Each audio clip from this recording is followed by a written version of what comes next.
નવરાત્રી સમયે છોકરીઓ મહિલાઓની છેડતી અટકાવવા મહિલા પોલીસ ટ્રેડિશનલ ડ્રેસમાં પેટ્રોલિંગ કરશે અને જો કોઈ અસામાજિક તત્વ છેડતી કરતા પકડાશે તો તેને સીધા જેલની હવા ખાવી પડશે।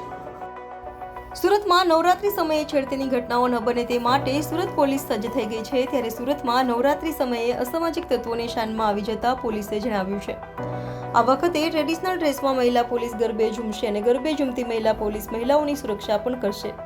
સાથે કોઈ અસામાજિક તત્વો મહિલાઓ કે છોકરીઓની છેડતી કરશે તો તેને પકડી જેલની હવા ખવડાવશે।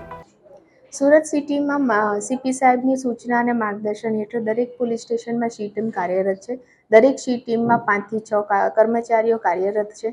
આ સી ટીમ આ વખતે નવરાત્રિમાં ટ્રેડિશનલ ડ્રેસ સાથે ગરબામાં રમશે અને અસામાજિક તત્વો જે કદાચ કંઈક માનસિકતા ધરાવતા હોય, કોઈ દીકરીને કે કોઈ મહિલાને છેડતી કરવાની માનસિકતા ધરાવતા હોય તો તેમની પર દેખરેખ રાખશે અને જો એવા કોઈ તત્વો જણાઈ આવશે તો તેઓની વિરુદ્ધમાં કાયદેસરની કાર્યવાહી કરશે।